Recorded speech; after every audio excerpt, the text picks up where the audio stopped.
Assalamualaikum warahmatullahi wabarakatuh.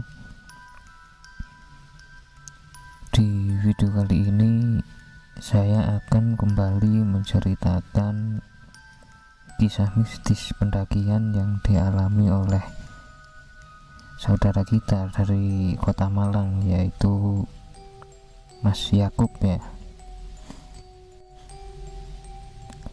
yang pada tahun 2007 yang lalu Mas Yakub bersama 3 rekannya yaitu Fadil, Seno, dan Supri melakukan pendakian ke Gunung Arjuna via Purwosari ya. Lalu tiba-tiba pendakian Yakub dan teman-teman ini yang awalnya pendakiannya itu menyenangkan, kemudian tiba-tiba menjadi pendakian yang bisa dibilang menakutkan sekaligus menyedihkan ya.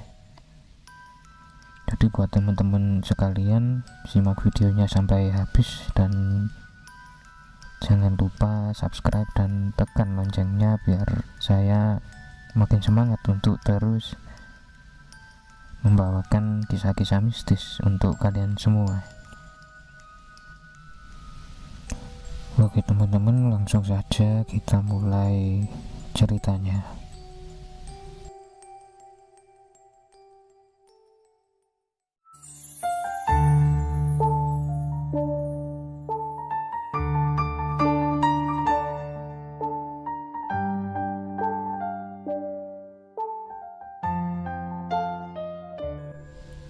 Jadi pada bulan Juni tahun 2007 yang lalu, Mas Yakub ini bersama 3 temannya yaitu Fadil, Seno, dan Supri melakukan pendakian ke Gunung Arjuna via Purwosari. Saat itu mereka janjian untuk ketemu di Terminal Arjosari yang berada di kota Malang ya. Dan saat mereka bertemu ini, jam ini udah menunjukkan jam setengah 11 siang. Saat itu kebetulan hari Jumat ya. Dan akhirnya mereka memutuskan untuk terlebih dahulu sholat Jumat sebelum berangkat ya. Kemudian sekitar jam 1 siang akhirnya Yakub dan teman-teman ini berangkat menuju ke pasar Purwosari dengan naik angkutan umum dan kemudian dilanjutkan dengan naik ojek untuk menuju pos perizinan yang ada di Desa Tambakwatu ya. Sesampainya di pos perizinan, seperti biasa mereka ini melakukan simaksi dan kembali mengecek ulang barang-barang yang mereka bawa saat itu. Dan setelah mereka yakin tidak ada yang kurang atau gimana, mereka akhirnya berkumpul untuk berdoa dan memulai perjalanan menuju pos 1 atau lebih dikenal dengan pos Onto Boego. Perjalanan mereka pun dimulai dengan formasi Fadil sebagai leader, kemudian ada Seno, kemudian ada Supri, dan sebagai sweeper Yakub ini. Mereka memulai perjalanan saat itu kira-kira jam 3 sore ya. Jadi mereka mulai jalan itu jam 3 sore melewati jalur yang masih landai, yang di kanan kiri mereka ini ada pohon-pohon kopi ya, itu milik warga ya. Saat itu mereka berjalan mengikuti pipa jalur air ya. Karena sebelumnya mereka ini dikasih tahu oleh petugas yang berada di pos perizinan bahwa jalur menuju pos 1 ini ada banyak persimpangan, jadi biar mereka nggak kesasar kemana-mana, mereka diminta untuk mengikuti jalur pipa air sampai di pos 1 Onto Boego. Dan setelah kira-kira 1 jam berjalan dengan trek yang masih landai menurut mereka ya, sampailah mereka di pos 1 untuk Boyko ini dan memutuskan untuk istirahat sebentar di situ. Dan kemudian mereka ternyata juga berpapasan dengan beberapa rombongan yang turun saat itu. Ya mereka normal-normal aja ya, mereka saling sapa, saling memberi semangat ya.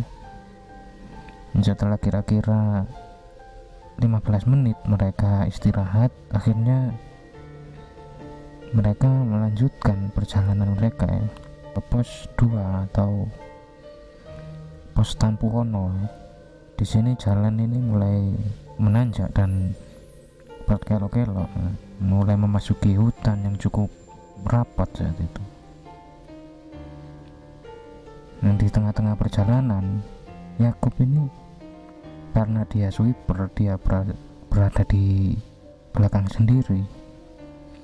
Dia ini seperti mendengar ada suara perempuan yang memanggil dari belakang. Mas, mas, kayak gitu.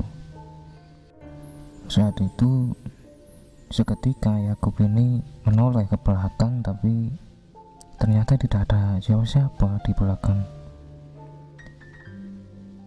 Dia menoleh ke kanan, kiri, tapi dia yakin saat itu dia benar-benar mendengar suara perempuan.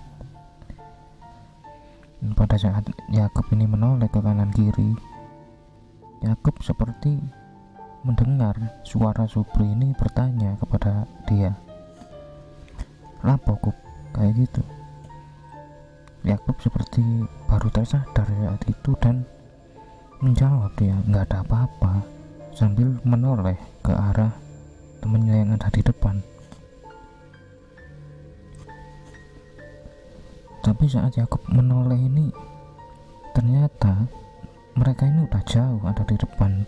Yakub di situ keheranan, barusan kayak suara Supri, tapi kok mereka itu udah jauh banget di depan sana. Barusan suaranya itu deket banget kok.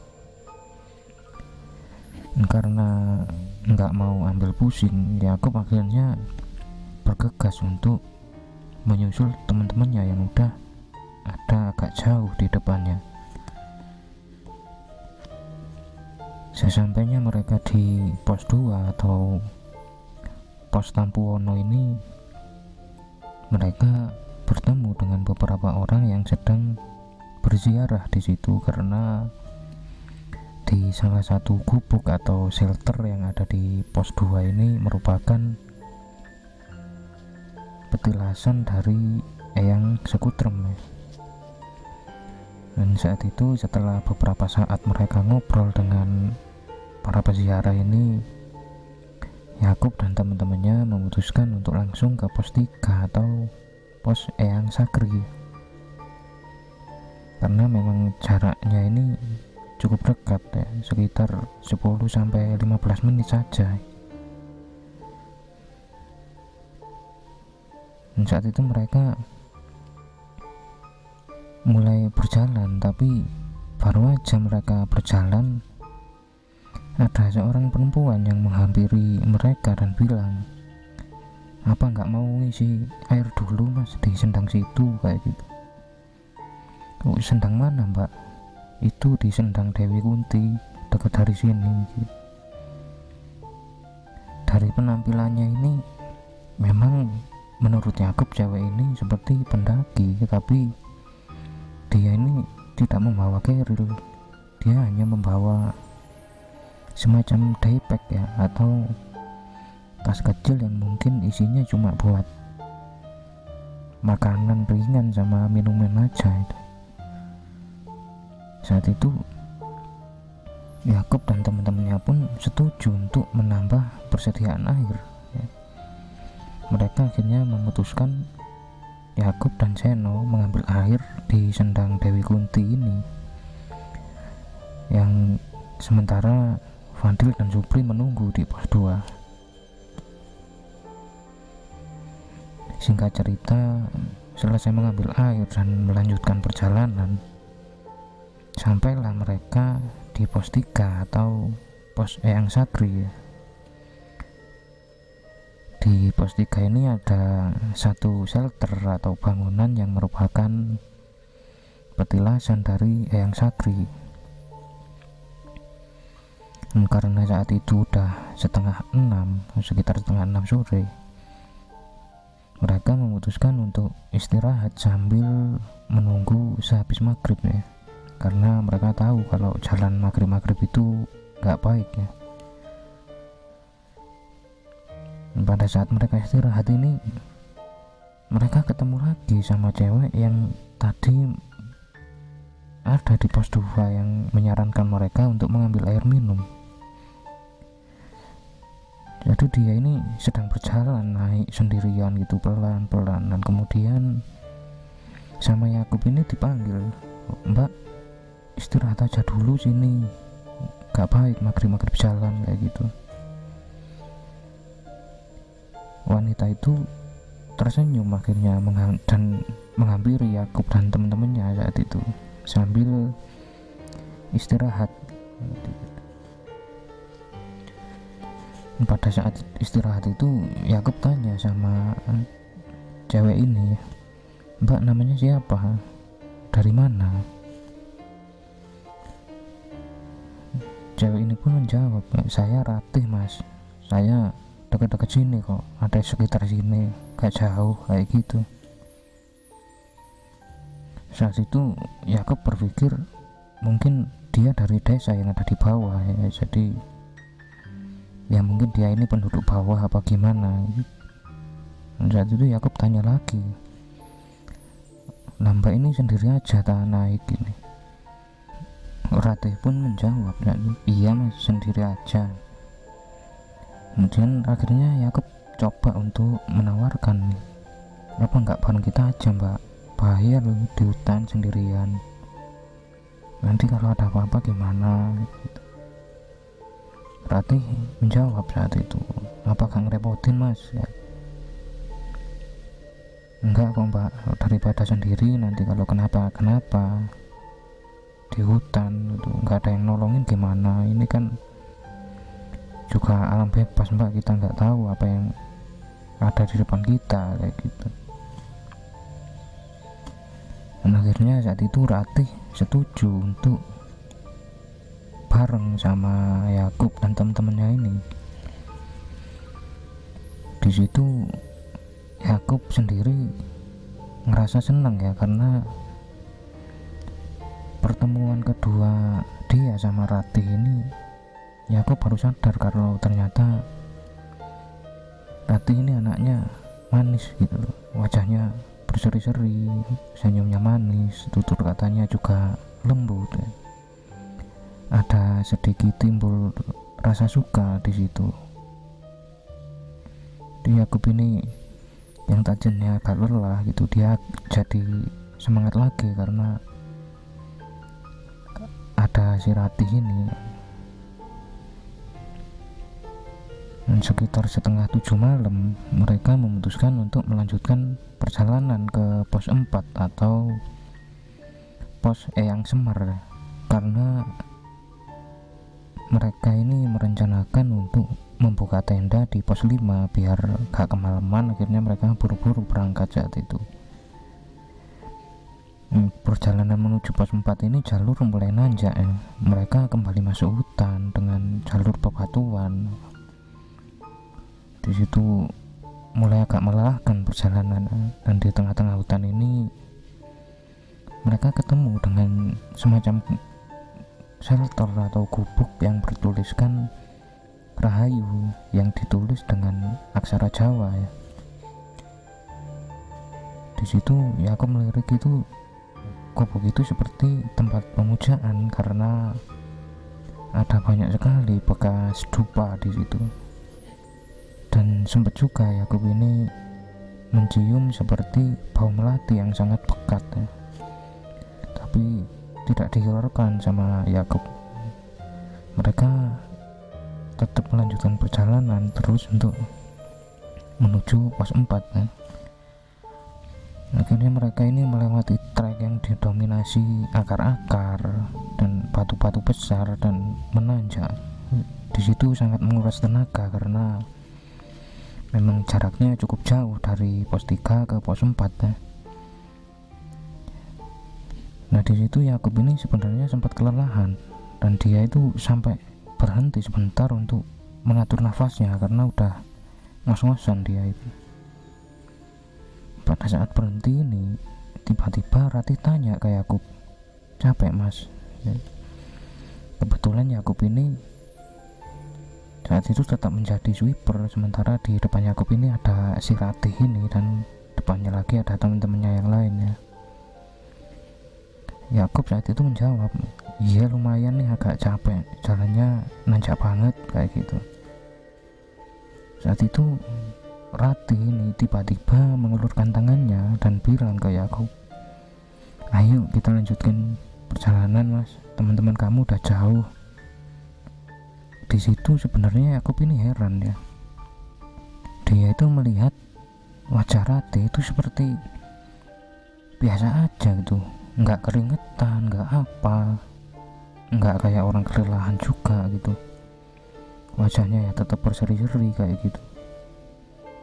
Dia itu sampai kagum, ini cewek kok kuat banget ya jalan gitu.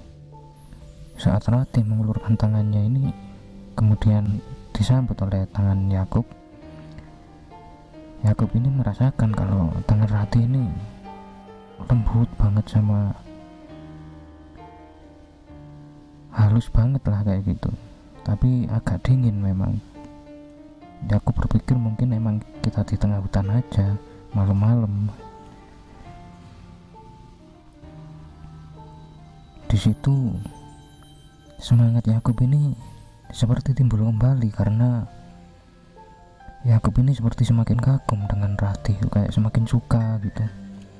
Ada cewek kok manis kayak gini gitu, terus gak manja gitu. Ratih ini kuat gitu dan seakan memberi semangat si Yakub ini. Dan saat itu Yakub ini seperti berkata dalam hati, "Nanti kalau turun aku mau kenal Ratih lebih dalam kayaknya. Gak apa-apa deh teman-teman, pulang duluan, aku ke rumah Ratih dulu aja." Akhirnya mereka pun melanjutkan perjalanan. Yakub sama Ratih agak cepat saat itu karena mengejar teman-temannya yang udah ada di depan ya.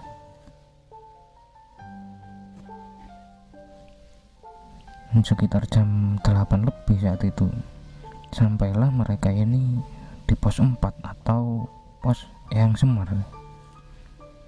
Jadi di pos Eyang Semar ini ada beberapa semacam pondokan yang dari bambu saja, yang bisa dibuat istirahat dan lain-lain. Dan di bagian atasnya ada semacam patung Eyang Semar, dengan kanan kirinya ini ada semacam payung, tapi payung-payung kuno atau payung kerajaan yang gagangnya ini dari kayu ya. Saat itu ada yang aneh dengan Ratih ini menurut Yakub.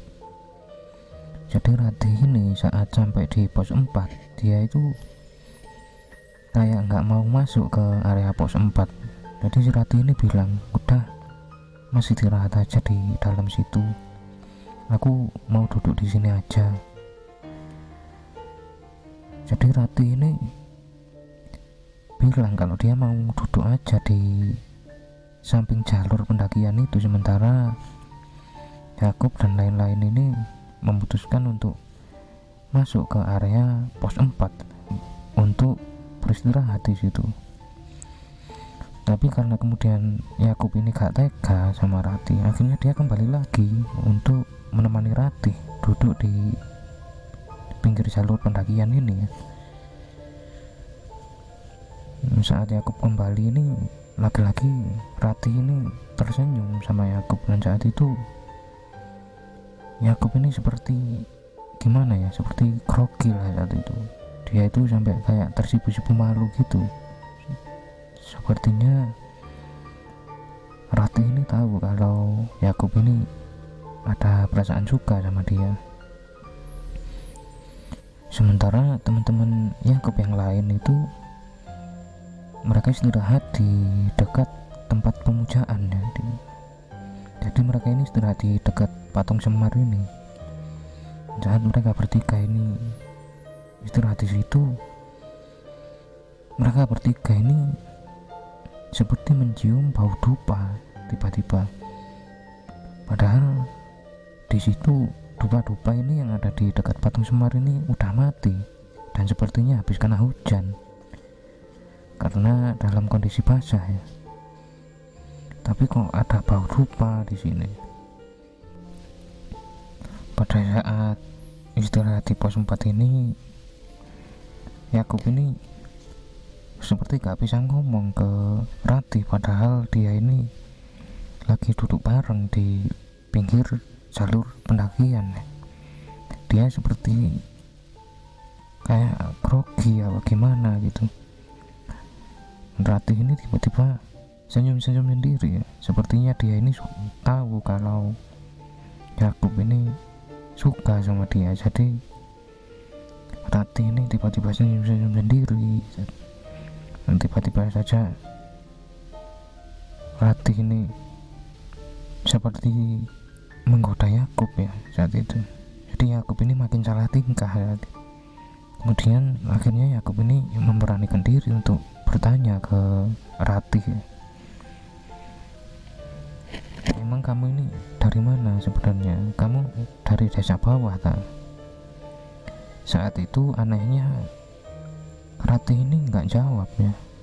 Dia cuma senyum-senyum aja, dan karena di situ Yakub udah grogi, jadi dia itu kayak nggak bisa apa-apa gitu. Lalu tiba-tiba Rati ini bilang ke Yakub dengan muka yang kelihatan panik ya, udah mas, ayo kita lanjut aja, aku udah gak bisa di sini, kita harus lanjut ke atas, kayak situ. Yakub yang mendengar itu dari Rati ya, dia ini sontak langsung ke dalam, ke area pos 4 saat itu, dan memanggil teman-temannya.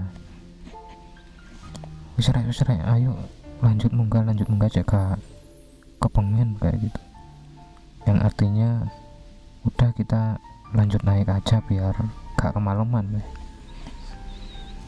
Akhirnya teman-teman Yakub ini mengiyakan untuk melanjutkan perjalanan karena mereka bertiga juga sudah merasa ada yang aneh di pos 4 karena tiba-tiba mencium bau dupa yang sangat pekat di situ. Mereka pun melanjutkan perjalanan dengan formasi yang sama saat itu.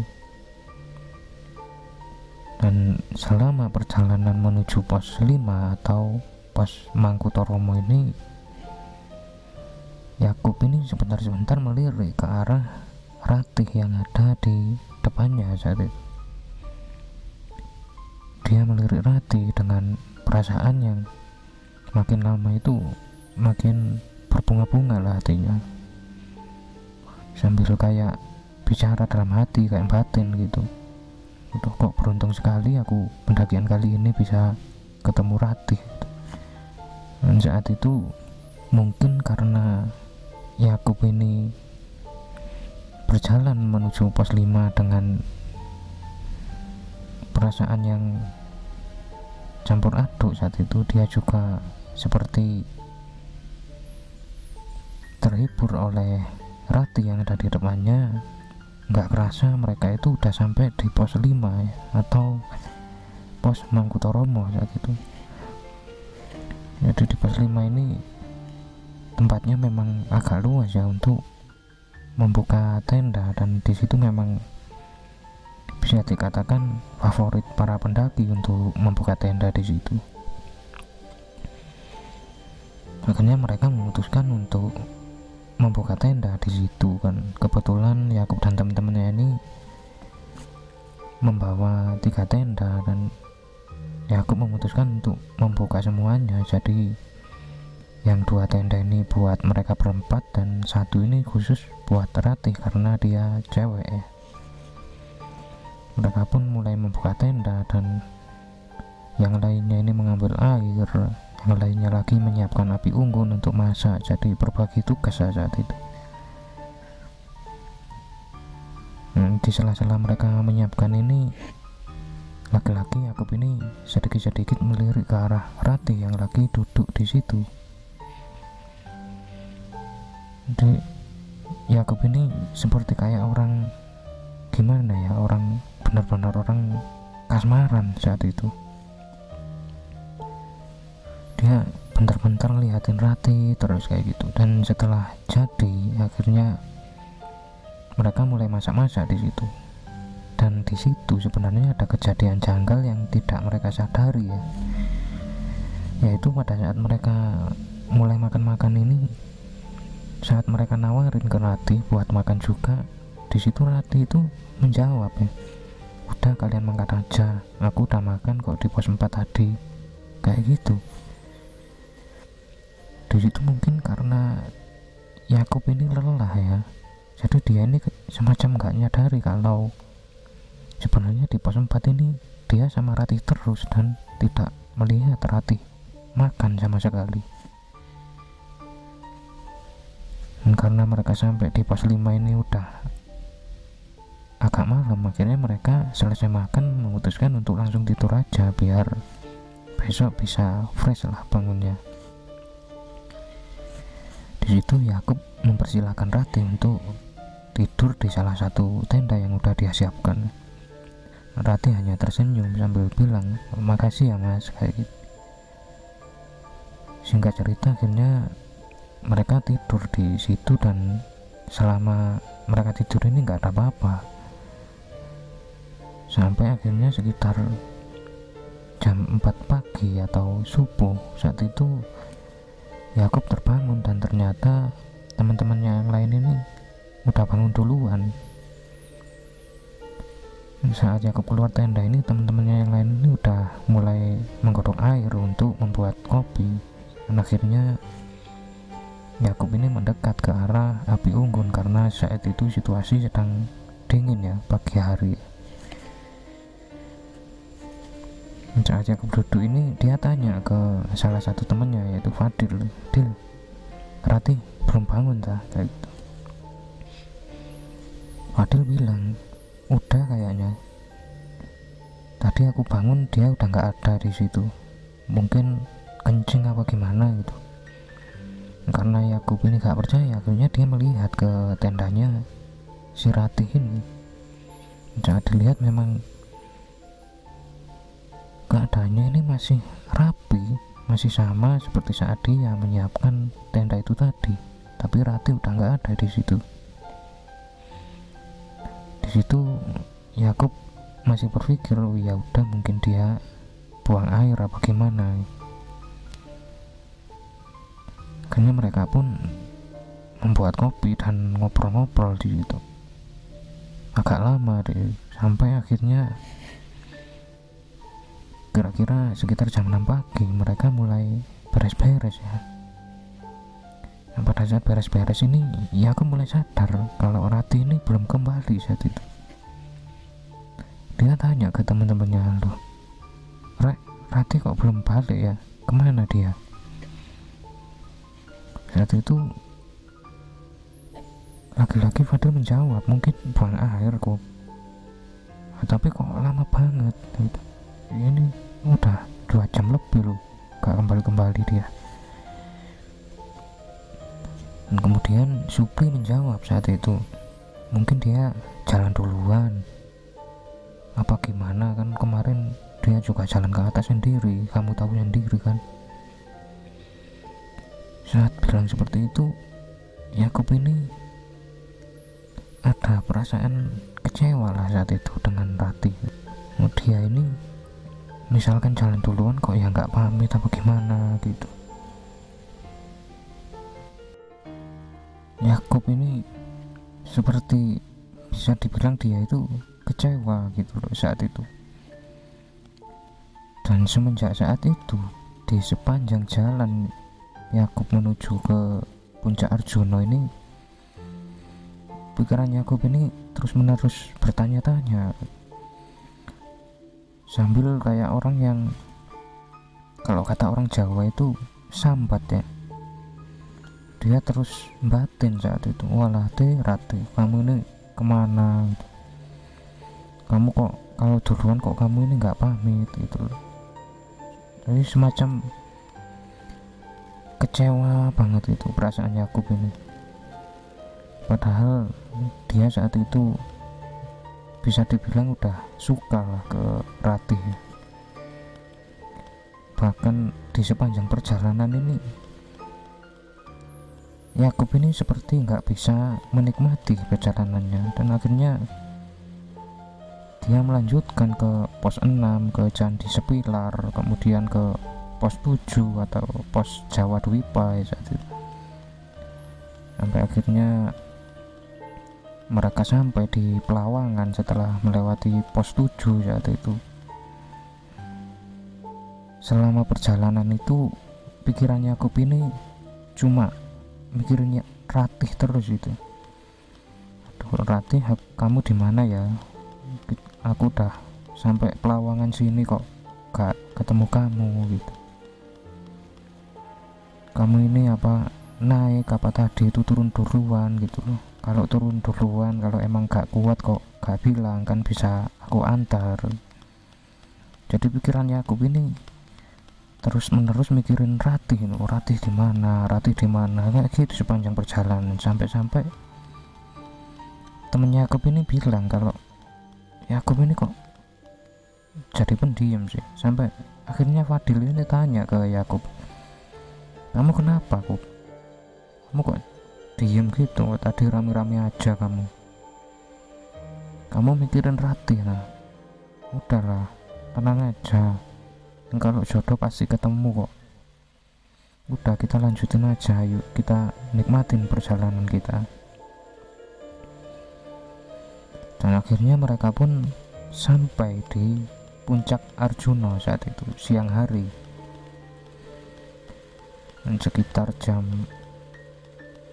1 siang mereka sampai di puncak. Dan di situ Yakub ini lagi-lagi memikirkan Ratih saat itu. Ratih ini di mana ya? Aku udah sampai puncak kok belum ketemu kayak gitu. Kok gak pamit kayak gitu. Jadi semacam ada perasaan yang antara menyesal dan kecewa gitu. Yakub ini di sisi lain juga menyesali, kenapa kok kemarin waktu ada dia kok aku gak bisa ngomong gitu, gak bisa tanya dia orang mana kayak gitu. Pada saat di puncak ini tiba-tiba cuaca berubah saat itu. Akhirnya mereka memutuskan untuk cepat-cepat turun ke bawah. Dan selama perjalanan ke bawah ini mereka mendapat banyak sekali gangguan. Jadi mereka turun ke bawah tiba-tiba kabut saat itu. Jadi mereka ini seperti meraba-raba di perjalanan turun mereka ini, karena saat itu pandangan mereka ini benar-benar terbatas ya. Mereka akhirnya turun pelan-pelan dan akhirnya sampai mereka di Pelawangan lagi, dan mereka turun lagi pelan-pelan. Disitulah mereka ini terpisah karena kabut yang pekat. Jadi ada yang jalan duluan, ada yang ketinggalan, sampai kayak terpencar-pencar lah kayak gitu. Pada saat itu Yakub ini masih aja pikirannya ke Ratih terus ya. Ratih ini kemana ya, kok dia ini kok hilang gitu aja sih. Sampai Yakub ini batin loh, kamu ini kok tega tiba-tiba hilang kayak gini, kamu udah buat aku nyaman, buat aku suka, tapi kamu tiba-tiba hilang.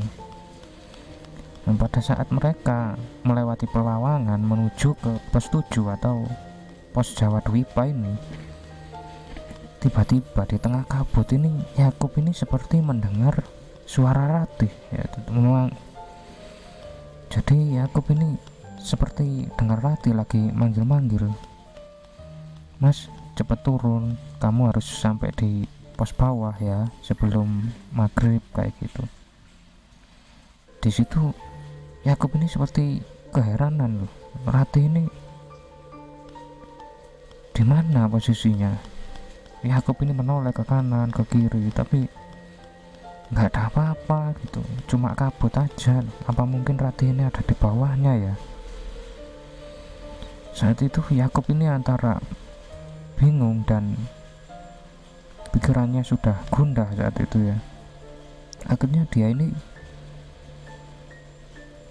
terpencar sangat jauh dari temennya yang tiga ini. Jadi temennya yang tiga ini udah jalan jauh di depan, sementara Yakub ini pelan-pelan sambil menoleh ke kanan dan kiri mencari Ratih ini ada di mana, karena dia yakin kalau barusan itu yang ngomong ini suara Ratih ya. Pada saat itu dia berjalan turun terus. Akhirnya Yakub ini ketemu semacam pohon yang cukup besar, dan karena dia agak capek, akhirnya dia memutuskan untuk duduk sebentar di situ sambil berharap kabutnya ini segera hilang dan dia bisa kembali melihat jalur yang ada di depannya. Sekitar 10 menit dia ini duduk di situ. Lagi-lagi Yakub ini mendengar suara Ratih. Dan Ratih ini ngomong, "Udah mas, cepet, kamu harus sampai pos bawah sebelum maghrib. Ayo cepet jalan," kayak gitu. Yakub ini kembali bingung saat itu. Ratih ini di mana? Sampai-sampai Yakub ini teriak saat itu, "Ratih, kamu di mana? Ayo kamu temenin aku. Kita turun bareng, ayo." Sambil menoleh ke kanan ke kiri, tapi yang dia lihat hanya kabut aja saat itu. Akhirnya Yakub ini lanjut lagi perjalanan turun ke bawah ke arah pos 7 atau Jawa Dwipa ya. Dia ini turun terus dan hampir 1 jam berjalan. Pada saat itu Yakub ini kaget karena setelah turun sejauh itu dia ketemu pohon yang tempat dia tadi beristirahat itu. Yakub yakin kalau dia tadi istirahat di pohon ini karena dia masih hafal sama bentuk pohonnya, dan bahkan bekasnya Yakub duduk ini masih ada saat itu, karena kebetulan tempat duduk Yakub ini di akar pohon yang ada lumutnya, dan di situ memang ada bekas orang duduk. Di situ Yakub mulai merasa ketakutan karena hari udah mau sore ya. Dia takut kalau dia ini disesatkan apa gimana gitu. Akhirnya Yakub ini mulai tersadar dan mulai agak melupakan Ratih. Di situ dia mulai sadar dengan kondisinya bahwa dia harus segera cepat-cepat menemukan jalan untuk turun karena dia yakin kalau temennya ini udah sangat jauh di depan. Akhirnya di situ Yakub ini dengan agak panik dia coba untuk fokus, dia bersila di situ dan berdoa agar diberi kelancaran saat turun dan ditunjukkan jalannya turun ini gimana. Akhirnya Yakub ini kembali turun menyusuri jalur yang dia ingat ya saat itu. Dia turun terus dengan kabut yang masih sangat pekat sambil meraba-raba. Sekali-sekali dia itu terpeleset karena saat itu jalur memang licin sekali ya. Dan setelah kira-kira setengah jam sampai 45 menit dia berjalan, akhirnya dia melihat samar-samar di kejauhan itu ada pos Jawa Dwipa di situ. Akhirnya Yakub ini bergegas menuju pos 7 ini. Dan saat dia sampai di pos 7 ini, ternyata teman-temannya udah sampai di situ, dan teman-temannya ini tiba-tiba tanya ke Yakub, "Kamu kok lama banget di atas? Kita ini udah panik, kita udah hampir laporan ke base camp gini."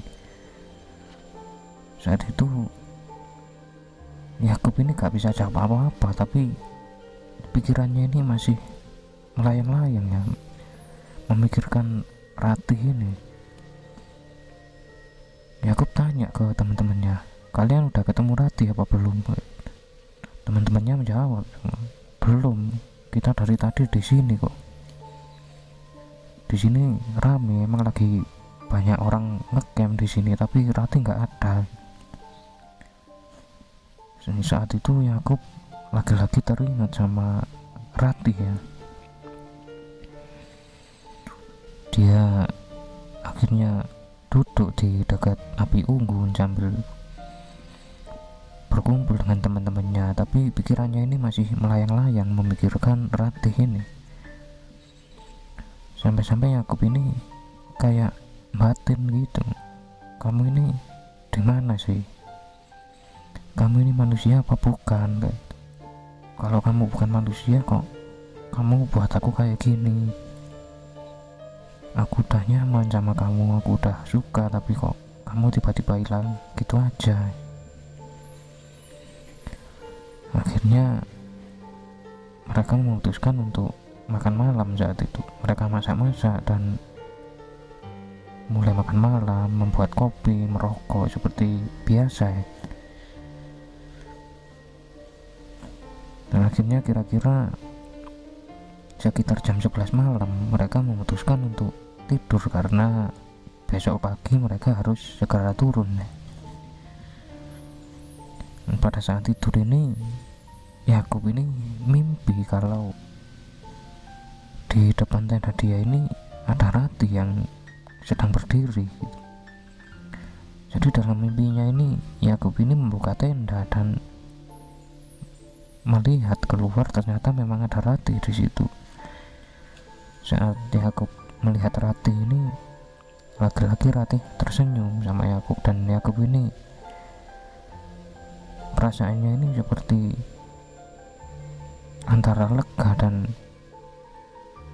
ya kecewa juga saat itu. Saat itu Yakub bertanya sama Ratih, kamu ini dari mana? Kamu kok tiba-tiba hilang, gak pamit? Aku khawatir sama kamu, kayak gitu. Ratih pun menjawab saat itu, iya maaf ya mas, aku gak pamit ke kamu, aku pergi gak bilang-bilang, maaf udah merepotkan. Akhirnya aku bilang, ya udah kamu di sini aja, nanti turun bareng aku sama teman-teman, nanti aku hantar ke rumah kamu. Saat itu Ratih menjawab dalam mimpinya ini, nggak bisa mas, rumah aku ya di sini, aku di sini tempatnya. Aku tahu kok mas suka sama aku, tapi kita gak bisa bersama, kita beda alam mas, kayak gitu. Saat itu Yakub ini kaget, dia ini semacam nggak terima gitu, dan akhirnya bilang ke Ratih, aku gak peduli, pokoknya aku suka sama kamu, aku mau sama kamu terus. Ratih menjawab saat itu, jangan mas, kalau kamu sama aku, kamu harus tinggal di sini. Nanti gimana keluarga kamu kalau nyariin kamu? Akhirnya saat Ratih jawab kayak gitu, Yakub ini seperti tertegun ya. Dia bingung memilih. Di sisi lain dia suka sama Ratih, dia sayang, tapi di rumah juga ada keluarga yang sedang menunggunya pulang saat itu. Bahkan di mimpi Yakub ini, Yakub bilang kalau dia ini sampai nangis dalam mimpinya ini karena bingung harus gimana. Dan pada saat itu tiba-tiba Fadil membangunkan Yakub. Saat Yakub bangun ini ternyata emang udah pagi, udah sekitar jam 6 pagi ya. Saat Yakub bangun ini dia baru sadar kalau itu tadi ternyata mimpi, dan tapi dia ini terus memikirkan gitu, apa bener ya mimpiku tadi malam, apa bener Ratih itu bukan manusia kayak gitu. Yakub ini merenung lagi ya. Dia akhirnya kayak kecewa lagi gitu. Jadi dia sama sekali nggak menikmati perjalanan saat itu.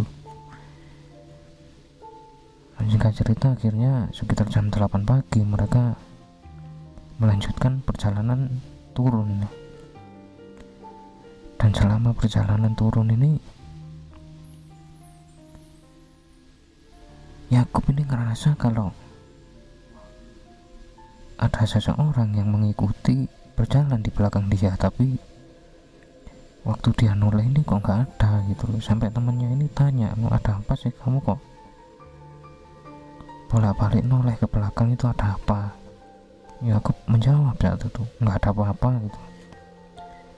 Nah, pada saat itu Supri ini nyeletuk ke Yakub ini, udah mikirin Ratih ya, tenang aja, kalau jodoh nanti ketemu, udah kita fokus turun aja, kayak gitu.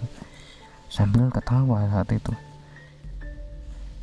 Yakub yang mendengar kata-kata Supri ini seperti kayak ditampar gitu loh. Dia mendengarnya ini antara sakit sama kecewa kayak gitu. Tapi dia gak bilang ke teman-temannya saat itu kalau dia habis mimpi Ratih semalam. Akhirnya saat itu mereka sampailah di pos perizinan dan mereka mulai istirahat di situ. Dan kebetulan saat itu di pos perizinan ini ada semacam mading ya, ada semacam mading yang dilapisi kaca. Jadi kalau mau menempel itu kacanya ini harus dibuka dulu, baru ditempel kemudian ditutup lagi, seperti itulah. Yakub ini melihat-lihat mading ini, tanpa sengaja matanya ini tertuju sama salah satu potongan koran yang tertempel di mading itu. Dan ternyata di potongan koran ini ada foto Ratih di situ bersama teman-temannya. Dia nggak sempat membaca keterangan yang ada di bawah foto itu. Dia langsung tanya ke petugas yang ada di situ, "Pak, ini siapa ya? Ini rombongan dari mana?" gitu. Petugas itu menjawab, "Oh, itu rombongan dari Jombang, Mas. Itu yang kasus sekitar setahun lalu, salah satu dari mereka ini hilang di atas, nggak ditemukan sampai sekarang." Yakub seketika tanya, "Apa yang hilang ini namanya Ratih, Pak?" Petugas basecamp saat itu kaget dengan perkataan Yakub ini. "Loh, Mas tahu dari mana? Emang Mas kenal dah sama kelompok mereka ini?" Di situ Yakub nggak bisa jawab, tapi dia itu mendadak kayak lemes gitulah, tahu kenyataan kalau Ratih ini memang sudah meninggal 1 tahun yang lalu. Di situ seketika Yakub ini nggak nafsu makan, padahal dia sudah pesan makan dari warung dekat base camp itu. Akhirnya Yakub ini cerita ke teman-temannya soal Ratih ini gini-gini, soal mimpinya gini-gini, dan akhirnya mereka sebelum pulang ini memutuskan untuk berkumpul sebentar mendoakan arwah Ratih ini agar bisa tenang di alam sana. Saat itu akhirnya mereka pulang dan selamat sampai di rumah masing-masing. Pada saat pulang ini Yakub sampai di rumah ini sebenarnya langsung istirahat dah. Dia sampai rumah dan kemudian langsung mandi dan memutuskan untuk langsung tidur karena dia saat itu rasa udah capek banget loh karena perjalanan jauh dan juga pengalamannya di gunung ini yang seakan susah untuk diterima akal. Pada saat Yakub tidur ini, dia lagi-lagi mimpi, dia menjumpai sosok Ratih dalam mimpinya, dan saat itu Ratih bilang ke Yakub ini, "Mas, terima kasih udah nemenin aku ya di gunung. Maaf aku nggak bisa sama kamu, kita beda alam.